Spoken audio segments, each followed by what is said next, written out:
Bendito Deus Pai, de nosso Senhor Jesus Cristo, o qual nos abençoou com todas as bênçãos espirituais nos lugares celestiais em Cristo, como também nos elegeu nele antes da fundação do mundo, para que fôssemos santos e irrepreensíveis diante dele em amor, para que o Deus de nosso Senhor Jesus Cristo, o Pai da glória, nos dê em seu conhecimento o espírito de sabedoria e de revelação, tendo iluminado os olhos do vosso entendimento, para que saibais qual seja a esperança da sua vocação, e quais as riquezas da glória da sua herança nos santos. Amém? Vamos só frisar uma parte aqui do versículo de número 4, a parte A, que nós vamos iniciar essa palavra com essa base. Diz assim o versículo 4: como também nos elegeu nele antes da fundação do mundo. Amém? Irmãos, esse é um texto que eu gosto muito.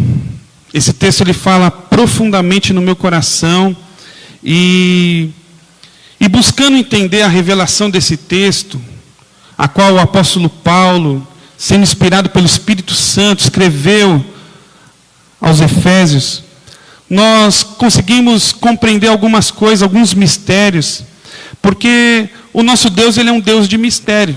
O nosso Deus, ele é um Deus que ele vai se revelando progressivamente na história. Nós vamos percebendo a revelação de Deus sendo percebida aos homens no decorrer da história. E aqui o apóstolo Paulo ele fala algo que nos choca, que nos confronta. Ele diz o seguinte, que Cristo nos elegeu nele antes da fundação do mundo. Olha que coisa maluca, se assim eu posso dizer. Antes que existisse mundo, nós já existíamos em Deus, nele.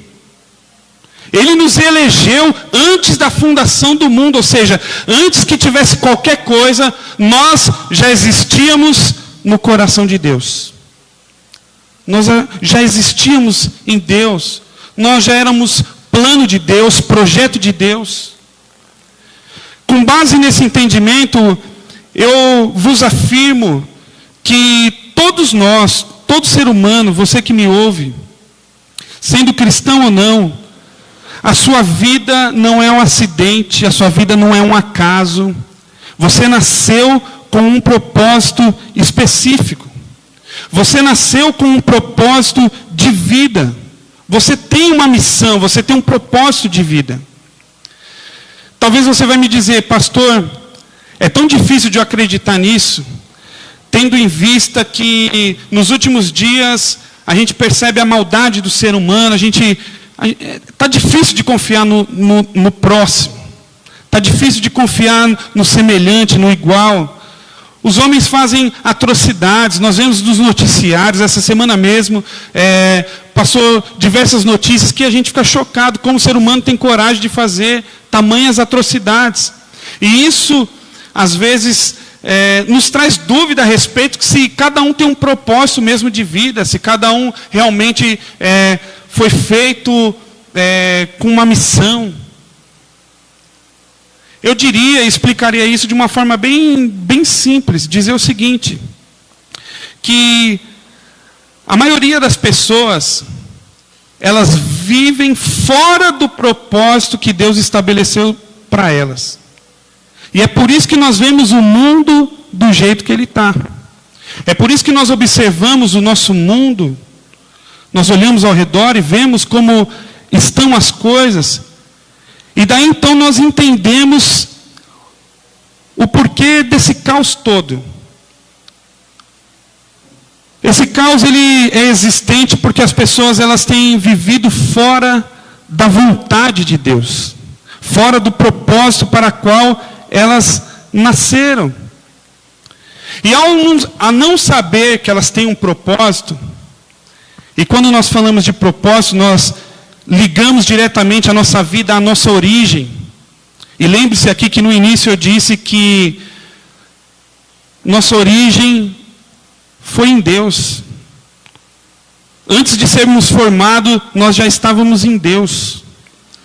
Ao não entender a minha origem, eu não entendo o meu propósito de vida, e eu ando fora da vontade de Deus. E isso acaba comprometendo todo um plano. Você pode até me perguntar, mas pastor, Deus ele não sabia que isso não aconteceria? Será que Deus não sabia que isso não aconteceria? Que as pessoas não viveriam o propósito dele? Por não entender a sua origem, não entender que tem uma missão de vida, viveriam de uma forma descompromissada, uma vida aleatória, uma vida sem objetivo. Quantas pessoas vivem sem nenhum objetivo, sem nenhum propósito, sem nenhuma meta, sem nenhum sonho? Pessoas que vivem por viver, acordam, se alimentam, comercializam, se dão a casamento, passa-se os anos, mas vivem sem um propósito, sem um objetivo maior de vida, não entendendo qual é o seu destino. Quem não sabe a sua origem não sabe o seu destino. Eu preciso entender a minha origem, o meu propósito, a minha identidade, para que eu possa colocar como alvo o meu destino, entender qual é o meu destino. Imagine você pegar um ônibus sem um letreiro e você entrar num ônibus sem saber para onde ele está indo. Tem pessoas que vivem dessa forma. Vivem sem entender o propósito da vida. E talvez essa palavra que eu vou trazer aqui essa noite, ela vai responder algumas questões. Algumas questões que passam dentro do nosso coração. Passa no meu e eu acredito que passa também no teu coração. Questões das quais, para que eu existo? Qual é o meu propósito de vida? Questões das quais, quem eu sou? Eu anotei algumas aqui. Para onde estou indo? Qual é o sentido da vida? Você já não fez essas perguntas em algum momento da tua vida? Para que eu existo? Qual é o meu propósito? Né? Para onde eu estou indo? Será que Deus existe mesmo? Nós fazemos diversas perguntas desse tipo. E todas essas perguntas estão relacionadas porque nós não temos firmeza a respeito do nosso propósito de vida. Nós não entendemos. Mas olha que interessante. Em Isaías, no capítulo de número 46, no versículo 10, Isaías ele vai dizer o seguinte, e é a prova disso que eu estou dizendo. Ele diz o seguinte: Deus é aquele que anunciou o fim desde o princípio. E desde a antiguidade as coisas que ainda não sucederam, que digo, o meu conselho subsistirá e farei toda a minha vontade. Voltando, que anuncio o fim desde o princípio. Deus é aquele que ele anuncia o fim desde o começo. Se eu quiser saber a respeito do fim, eu tenho que me arremeter ao começo. Por isso que é importante eu ter fixo a questão da minha origem. O homem, ele foi formado em Deus, por Deus. A Bíblia vai dizer em Gênesis que Deus pegou do próprio pó da terra e com as suas mãos ele formou o homem. E Deus colocou fôlego de vida através das suas narinas. Deu vida ao homem, como se saísse vida de Deus e entrasse no homem. Seu espírito, gerando vida no homem. O homem foi colocado num jardim. O homem desfrutava de uma comunhão com Deus. Deus o visitava no virar de cada dia. E o desenho e o propósito de Deus era algo maravilhoso. Mas ocorreu que o homem resolveu desobedecer. Deus foi pego de surpresa? De nenhuma forma, acredito que não. Nosso Deus, ele é onisciente. Deus, ele já estava acostumado com rebeldia, né? Porque uma terça parte dos anjos se rebelou contra Deus. Deus, ele já estava acostumado com isso. E aí vem a pergunta, então por que Deus não fez algo que impedisse o homem de ter essa atitude? Porque Deus colocou ali no jardim do Éden uma árvore que o homem não podia se alimentar. Por que Deus colocou uma árvore da qual o homem não podia se alimentar no jardim do Éden? Porque Deus queria dar liberdade para o homem. Deus, ele fez o homem livre.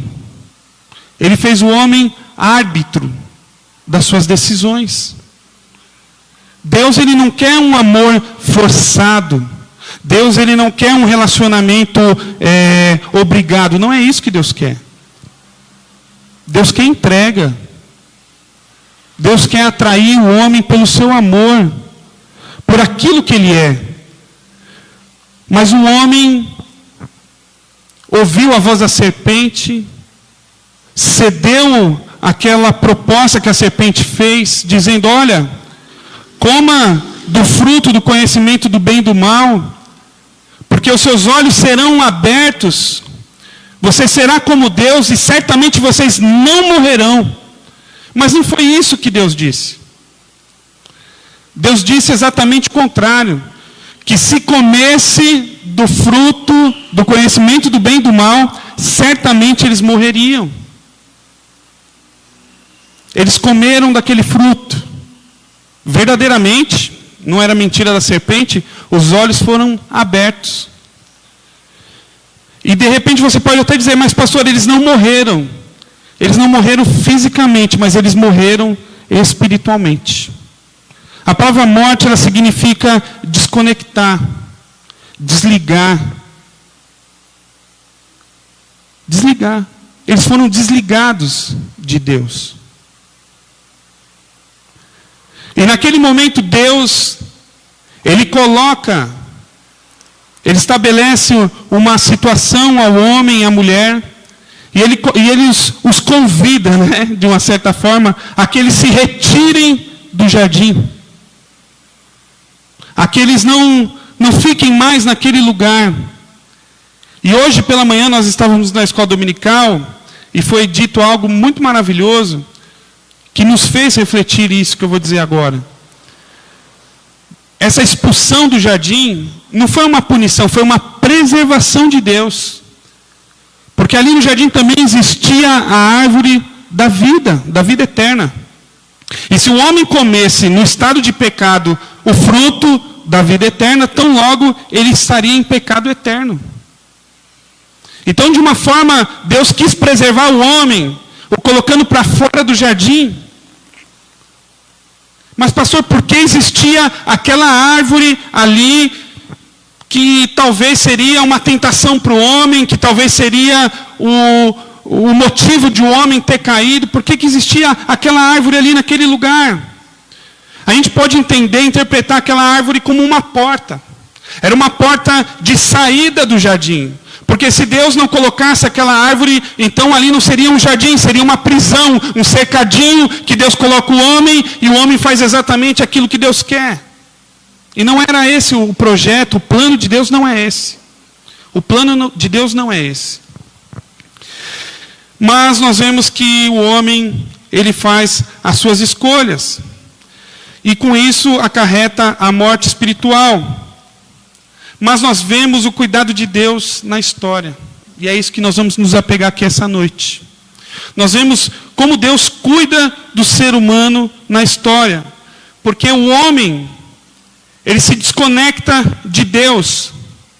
Mas Deus investe em se relacionar com o homem ainda assim. O homem desobedece a Deus, dá as costas para Deus. O homem não se importa com a sua origem.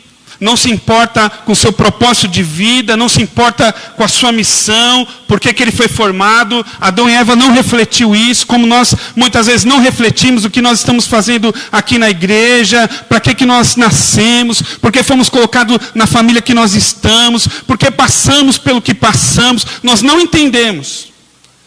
Às vezes nos negamos a querer entender e a compreender que mistério é esse. Nós achamos mesmo que, muitos acham que é obra do acaso, que nasceu de forma aleatória. Mas Deus mostra totalmente o oposto. Ele investe num relacionamento com o homem. Nós vamos ver agora, na palavra de Deus, Deus se revelando ao homem de uma forma que nunca tínhamos visto antes. Quando a palavra de Deus diz que Deus visitava o homem na virada do dia, no entardecer, essa visitação pode ser a presença de Deus. Pode ser a sua presença ali sendo percebida por Adão, por Eva. Mas nesse momento aqui, Deus, ele interage com o homem de uma forma diferente. Ele se revela ao homem através da palavra. Nós vamos começar a ver, presbítero Marcelo, Deus se revelando ao homem através da palavra, do verbo vivo. Nós vamos ver Deus se relacionando com o homem através da palavra, e uma primeira coisa que Deus fala ao homem é: aonde estás? Aonde você está? Adão pecou, seus olhos foram abertos, ele percebeu que estava nu.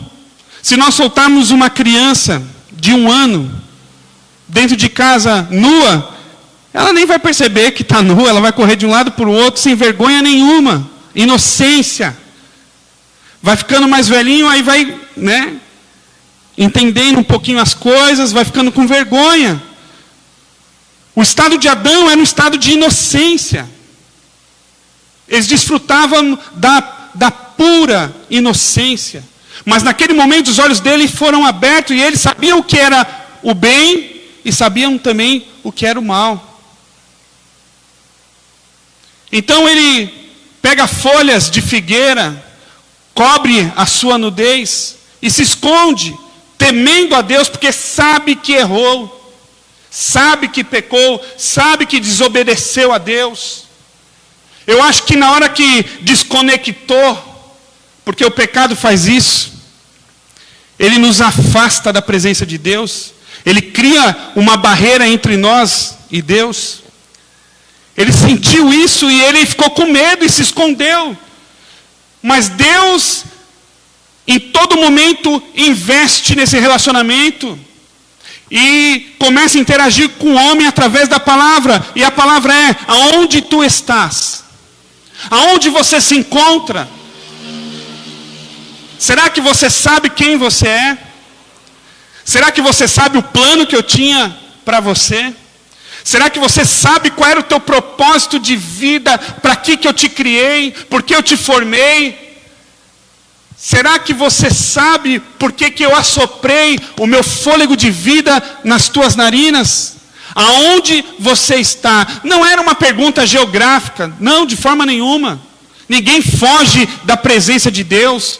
A Bíblia fala que os seus olhos são como chama de fogo e tudo vê. Ninguém consegue se esconder de Deus. Se colocarmos a nossa cama no mais alto monte, ali ele está. Se formos no mais profundo abismo, ali ele se faz presente também. Ninguém consegue fugir da presença de Deus. Jonas tentou e não conseguiu. Ninguém consegue fugir da presença de Deus. Mas quando Deus pergunta: onde tu estás? Era uma pergunta: e aí? O que você fez, Adão? E é essa a pergunta para nós hoje.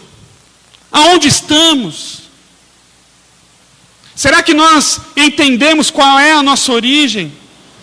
Será que acreditamos realmente que nós viemos e somos provenientes de Deus? Porque se você acreditar nisso, você vai saber que você tem um propósito de vida. Então logo a sua vida vai ter um sentido especial. Você vai começar a entender que você foi criado à imagem e semelhança de Deus. Que Deus ele te ama de uma forma muito profunda. E que Ele tem uma história de vida para você. Ele quer através de você poder fazer, refletir a sua luz. Ele quer através de você propagar suas boas obras. Ele quer através de você de alguma forma te usar como alívio, como alento, como acalento, como fonte. Ele quer usar a sua vida.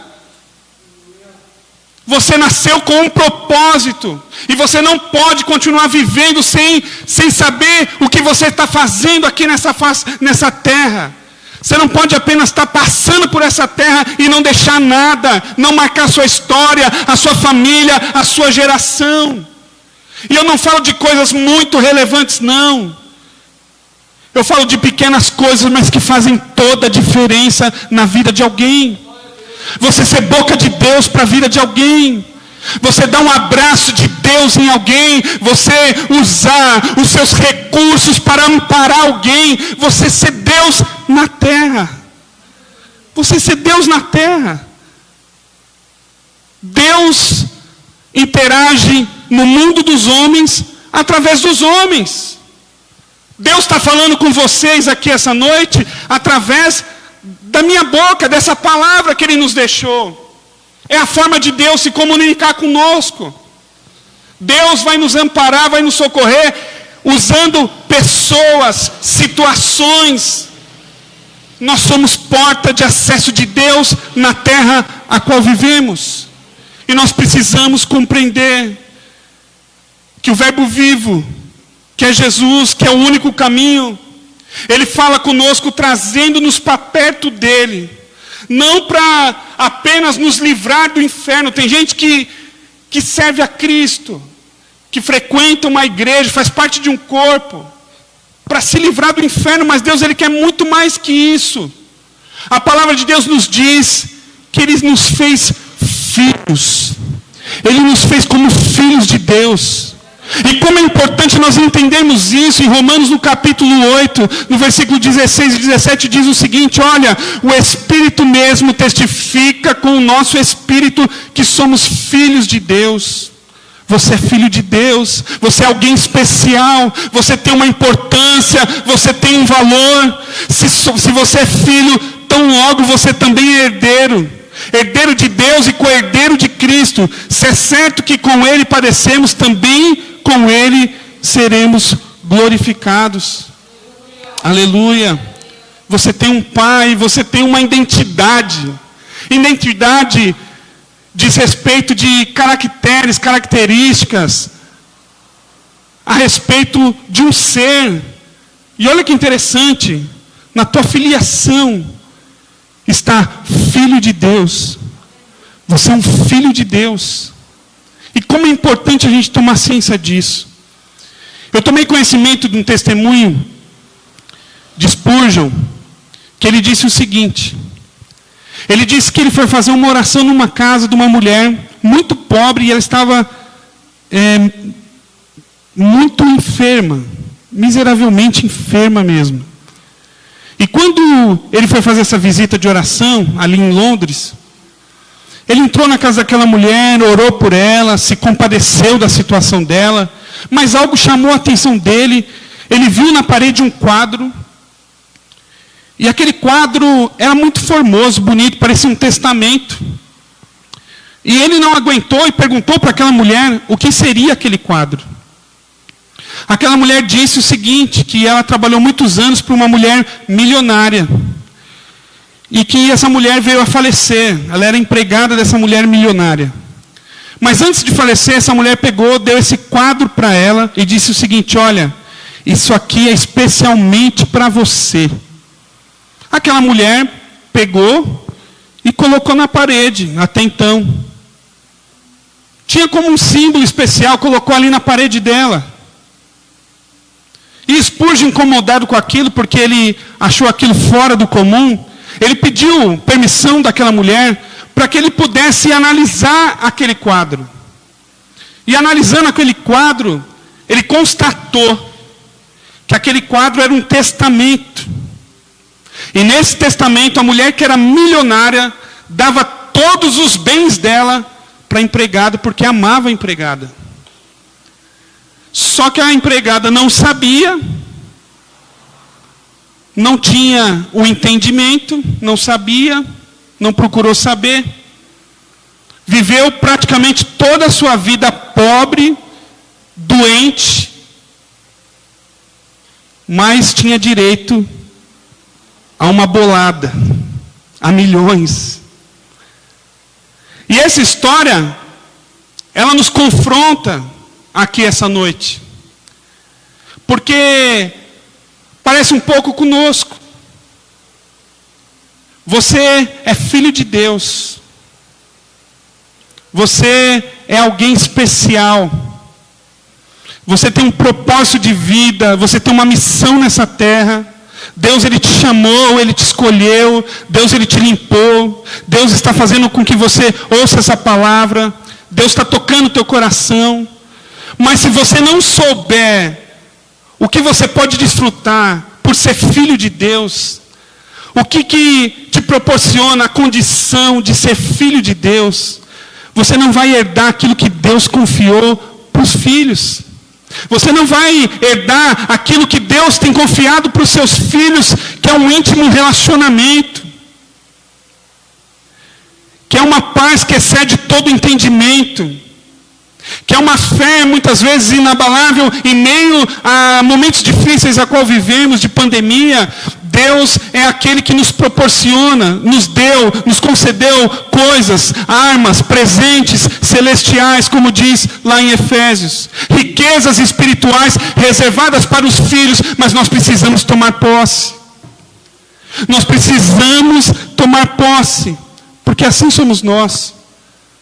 Temos um testamento, temos uma nova aliança, entregue, feita para nós. E muitas vezes desprezamos o chamado de Deus. E agimos assim porque agimos como meninos. Em Gálatas, no capítulo 4, versículo 1, diz o seguinte: mas digo que o herdeiro, enquanto menino, em nada difere de um escravo, embora seja senhor de tudo. Enquanto formos meninos na fé, enquanto formos imaturos e desprezarmos o conhecimento, essa revelação da palavra, esse chamamento de Deus, nós não vamos tomar posse.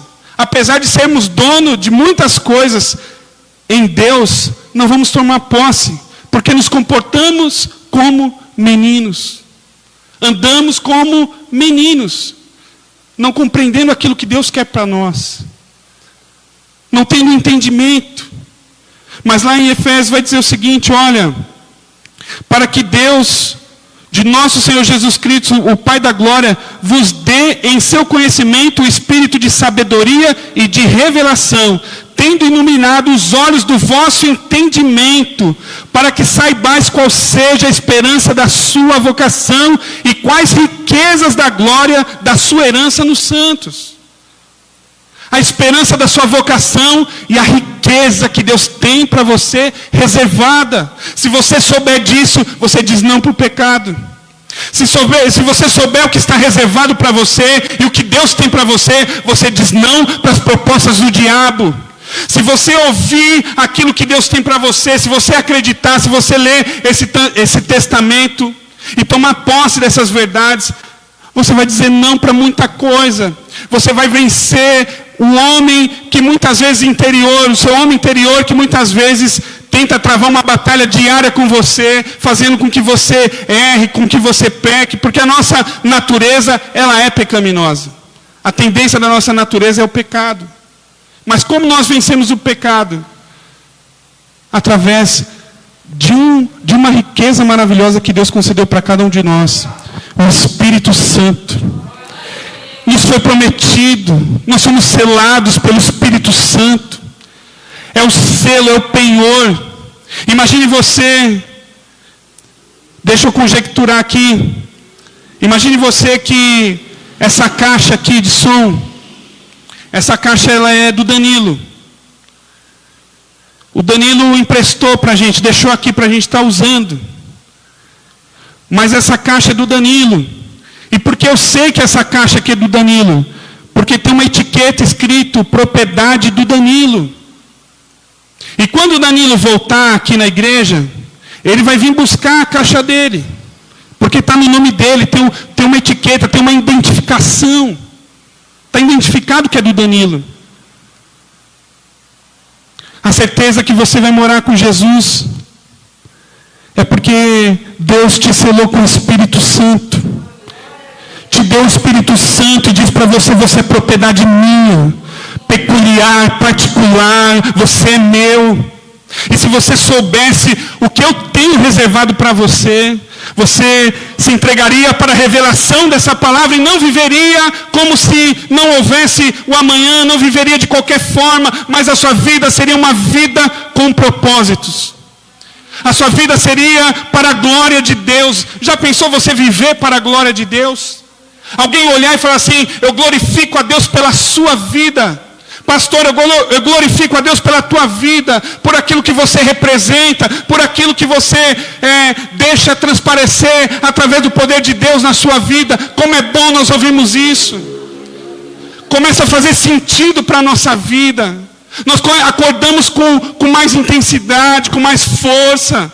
Nós acordamos ali realmente com vontade de sair da cama e falar assim, não, eu nasci para um propósito, eu nasci para vencer, eu nasci para viver para Deus. E ainda que as lutas vierem, e ainda que tudo vier contra mim, acontecer o contrário, todavia, eu me alegrarei no Senhor, eu exultarei no Deus da minha salvação. Porque a nossa leve e momentânea tribulação não se compara com o gozo, com aquilo que Deus tem proposto e reservado para aqueles que o amam. Aleluia! A nossa leve e momentânea tribulação, ela não tem comparação com aquilo que Deus tem reservado para nós. Mas eu preciso viver com propósito. Eu preciso viver com entendimento. A palavra te confronta hoje dizendo, deixe de ser menino, até quando você irá viver sem propósito? Até quando você vai colocar as suas coisas? Depois. Irmãos, a vida que nós vivemos hoje, ela é ilusão. Por que ilusão, pastor? Porque o que aconteceu hoje aqui, amanhã já não existe mais. Já não existe mais. É como um sonho. Você está sonhando, você está voando no sonho, né? Você está no avião, no carrão, acordou do sonho e acabou, né? Bem-vindo, né?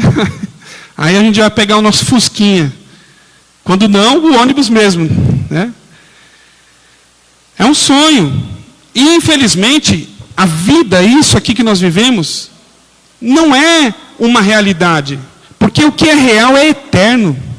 O que é real é o que Deus tem reservado para aqueles que o amam. O que é real é os tesouros eternos que Deus tem para os filhos dele. É isso que eu quero, é isso que eu busco. É isso que eu busco. Buscar em primeiro lugar, o reino de Deus e a sua justiça. E as demais coisas, as coisas que nós vamos precisar aqui, no momento transitório que nós vamos passar aqui, porque aqui nós somos peregrinos. Vai nos ser acrescentada. Vai nos ser acrescentada. Mas o que importa é o que é eterno. É o que o ferrugem, a traça não corrói. O ferrugem não mina. O ladrão não rouba. É isso que Deus tem reservado para nós. Nós temos que buscar esse tesouro. Deus, Ele te trouxe aqui essa noite. Deus fez com que você acompanhasse essa live até esse momento, para que você pudesse ouvir essas verdades.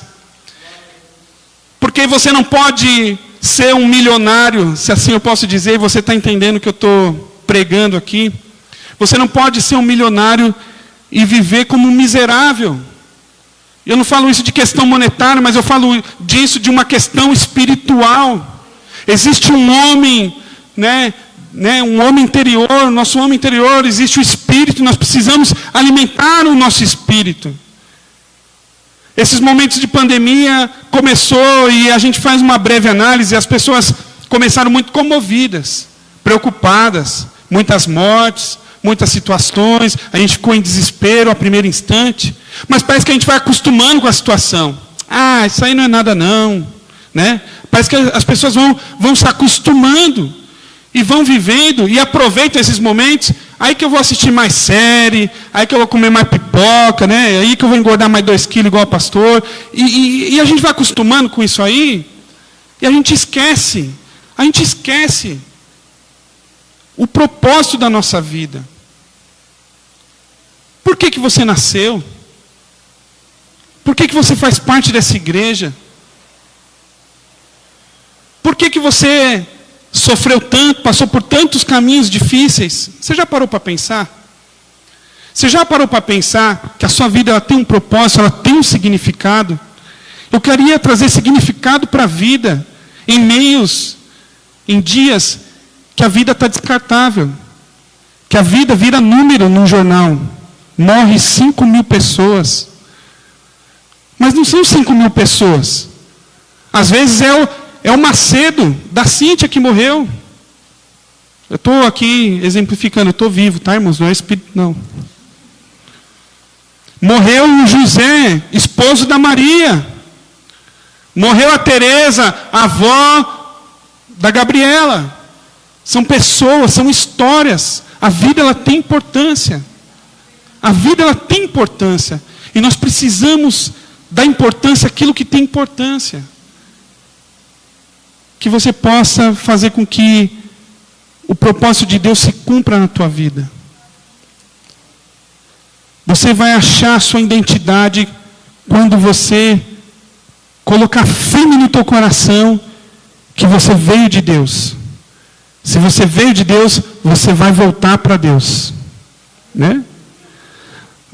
O nosso espírito, né? Nosso espírito, ele tem saudade. Né? Já pensou como que... Você viu que o compositor da harpa, ele fala o seguinte, olha, do céu tenho muitas saudades. Como ele tem saudade do céu se ele estava na terra escrevendo? É o espírito dele, que veio de Deus. Está com saudade do céu, das coisas de Deus. O espírito dentro de nós, que tem saudade, que tem desejo, que clama por Deus, e muitas vezes nós abafamos com a nossa carne, abafamos com as nossas vontades, e o homem interior, ele vai ali morrendo, ele vai sendo extinguido pelas nossas escolhas. Que nessa noite você escolha o melhor, que você escolha viver para Cristo com propósito, se entregue verdadeiramente para Deus, porque Deus ele tem um propósito de vida para você. Amém?